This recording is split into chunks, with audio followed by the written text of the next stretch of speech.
Hello there guys, welcome back to Younes Talks Football. Welcome back to a brand new video. I can't believe I'm doing this. I can't believe I'm reading out this scoreline that you can see on the screen. Chelsea 2, Arsenal 4. And I come into this thinking exactly of what we all said before the game. And it wasn't just me. A few of the other lads said the same thing. But I did stress that we had to be careful because there's this thing that happens whenever Arsenal play against us nowadays. Unlike the days of old where Didier used to torment them and they couldn't get even a little sniff in. Now, all of a sudden, Arsenal find ways to play football against us. You know, they will struggle and lose 10 on the bounce, but they play us. They look like prime 2008 Barcelona. And tonight, upcoming into this game, I had the feeling, and I put it in my preview, and I was like, look, on paper, we should be destroying these lot, right? You look at that team and you look at what they've been through. We should be ruthless and we should take it to them and we should show them exactly why we need to batter them, right? We have that ability and we should be doing that. But Arsenal have this thing. And we also have a thing where whenever Arsenal come to town, we turn into Charity FC, right? We allow them to play.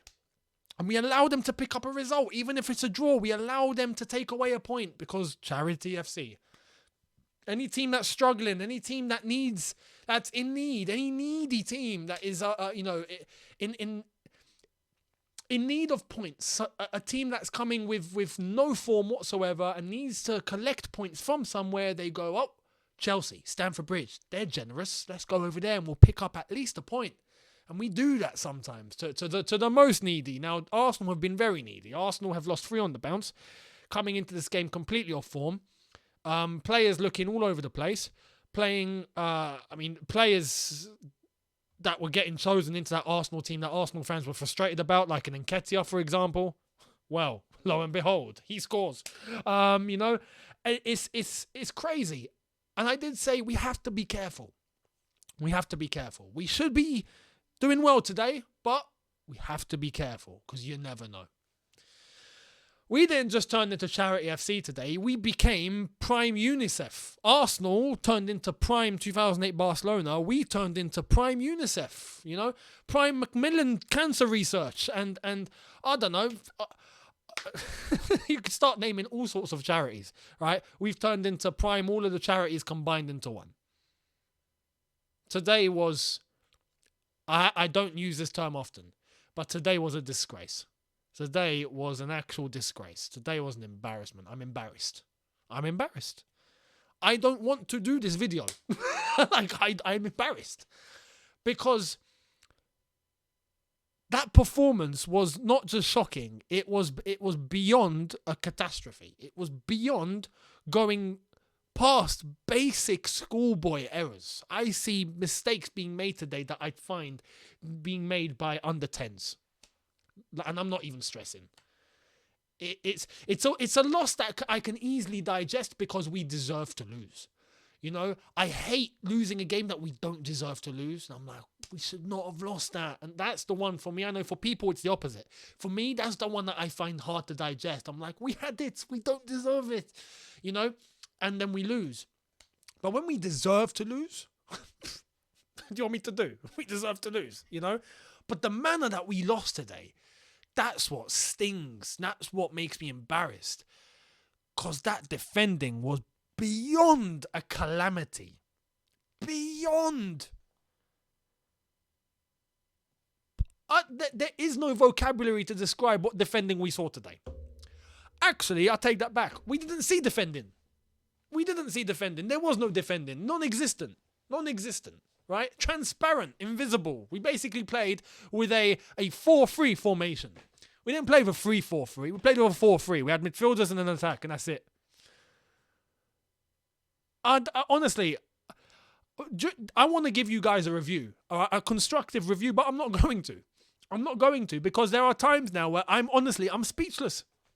I'm speechless at what I've just witnessed. We made Arteta look like a genius. We made Nketiah look like prime Luis Suarez.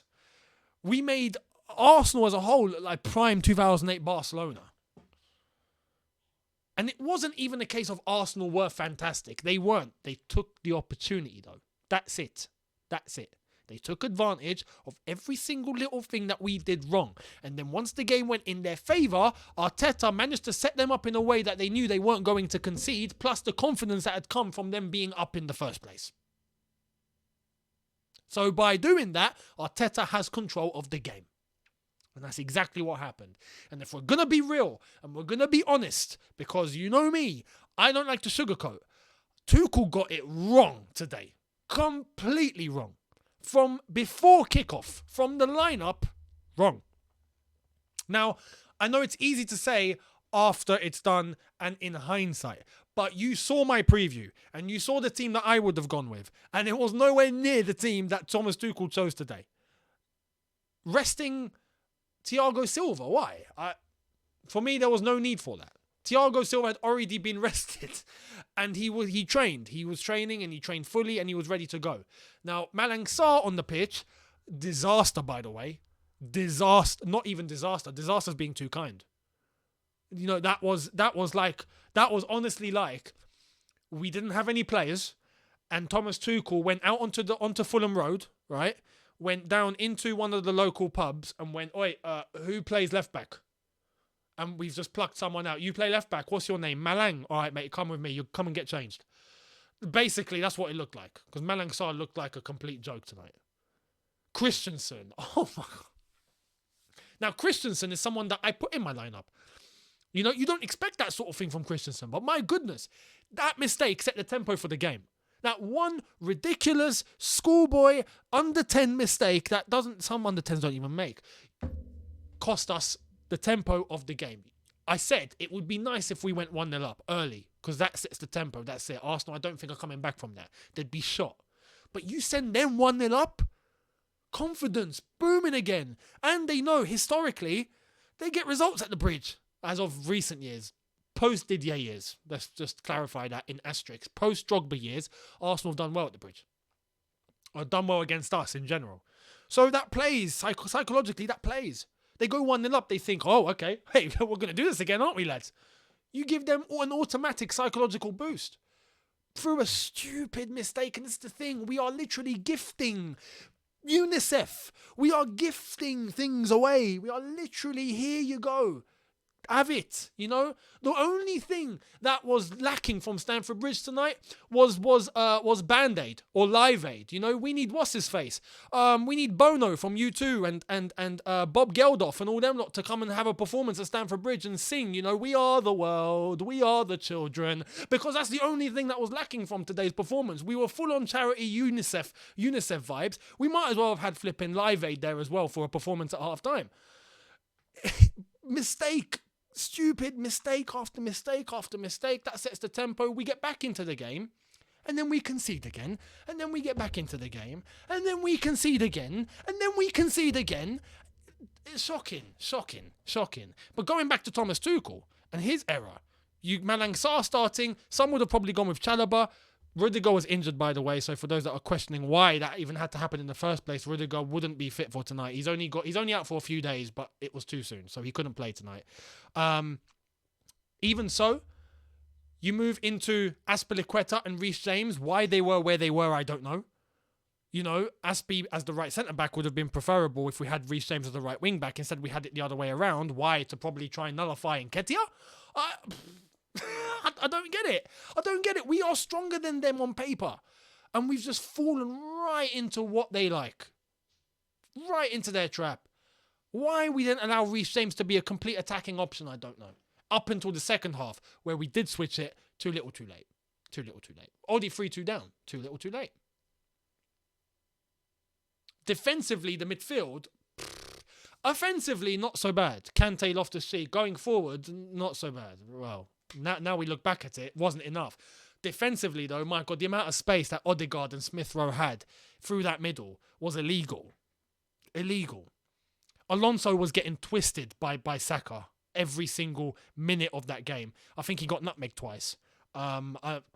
Just terrible. We made Saka look like prime Neymar. You know, we made Nketiah, as I said, look like prime Luis Suarez.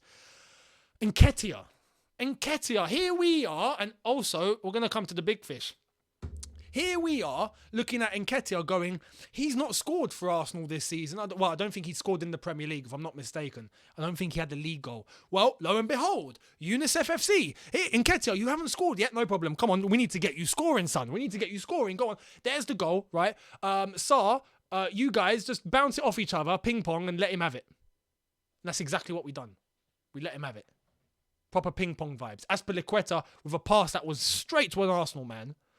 They get into the box, and then it's ping pong vibes. Thiago Silva actually gets a tackle onto it, reaches Nketiah, then it hits everyone and their mother, hits Malang Sarr. Malang Sarr doesn't know how to flip and clear the ball, lands straight to Nketiah, he taps it in.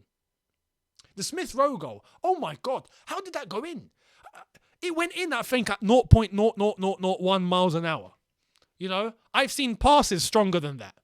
And it literally rolls into the bottom corner. So you even have to question Edouard Mendy there. What were you paying attention to someone in the crowd or something? Like, what's going on?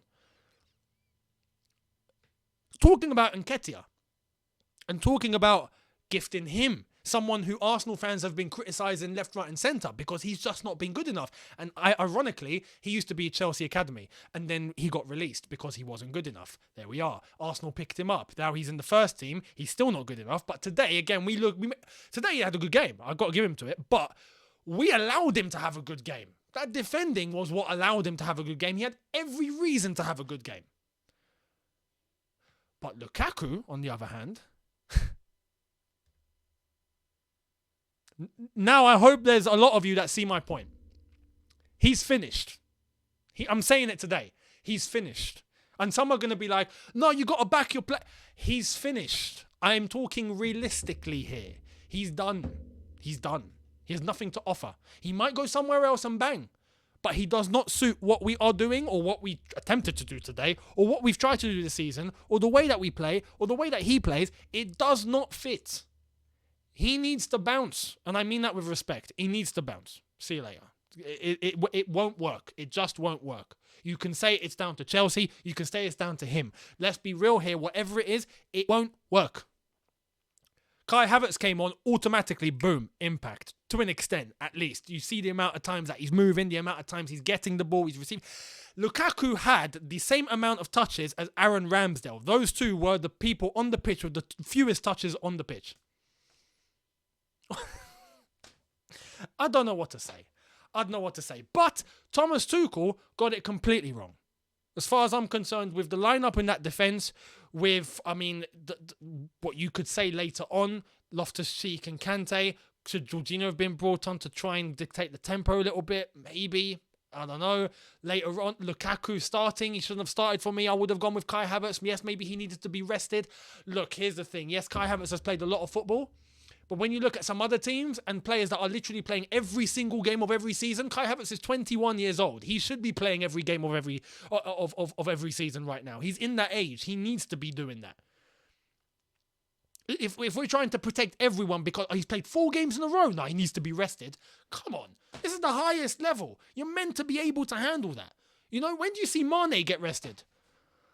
When do you see Salah get rested? When do you see KDB? Well, KDB sometimes, like the last game, the final against Liverpool, or the semi-final, he got rested. Look what happened. But he doesn't normally get rested. He's normally there on the pitch because he's one of the main guys there. Kai Havertz, for us, was one of the main lads. You don't rest him in a game that can get you a result for the season. Today, if we had won, third is basically finished. We don't need to worry about top 4. We've got a cup final to think about. Then you can start rotating. Now we've put ourselves in a situation. Now we are, you could say, being dragged into this top 4 race. If we're not careful. We've got to play West Ham. Away. Let's see what happens. Arsenal United got to play each other. Tottenham are in the mix. It's all getting tasty. We've lost one of our games in hand to Arsenal. So now we've got to be careful. Now we can't afford to rotate. Do you see the mistake? And that's on Thomas Tuchel. Today, I think he's blown it. And he needs to take responsibility for that. And today, it was just embarrassing. The 4th goal, Azpilicueta. What on earth are you doing? And some are going to say his arm was getting pulled. No. Azpi was on Saka before Saka got onto Azpi. And you got to go and look at the replay. He was on him towards the end after that. First and foremost, why is Azpi not goal side? Basic 101 defending. Again, under 10s get taught this stuff. Why is he not goal side to Saka? How is he allowing Saka to just go straight past him? And then he's having to chase. And then he's having to get his arm out. What was his arm doing there in the first place? Why? Because he wanted to hold him back. He was trying to hold him back. Of course, Saka's going to take advantage. You're an experience. You're the captain of the club. You shouldn't be putting yourself in that situation. And then he gets him down. Saka takes advantage of the situation, of course. Goes down to the ground. If anything, Aspie, if he'd felt his arm was getting pulled, he should just go to the ground. Ref, I'm being fouled. It goes back to VAR if they score. Think. Today confused me so badly. It confused me so much. And then Aspie starts kicking off with the fans afterwards. With Chelsea fans. He goes over to the ground, to the crowd and starts having it one-on-one with a few Chelsea fans. Mine, head's gone. Tonight was an embarrassment. Tonight was a disgrace. And I think we just have to try and move past this. Again, congrats to Arsenal. We made Arteta look like prime Mourinho. We made Arsenal look like prime Barca. Made Nketiah look like prime Suarez. And we made ourselves look like prime Stoke. Anyway, with all due respect to Stoke. I will see all of you tomorrow for a brand new video. Let me know your thoughts in the comment section below. Everything's just gone wrong tonight. Everything wrong. From players to Tuchel to the fans to everything. Everything's gone wrong. There we are. Let me know your thoughts down below. Much appreciated. Hit the subscribe button if you're new. Hit the notification bell to be notified once I've uploaded. Smash the like button if you've enjoyed this. And I'll see all of you tomorrow for a brand new video. Have a good one, people. See you tomorrow. Take care. And peace. Charity FC. UNICEF, eh? Can't stop giving.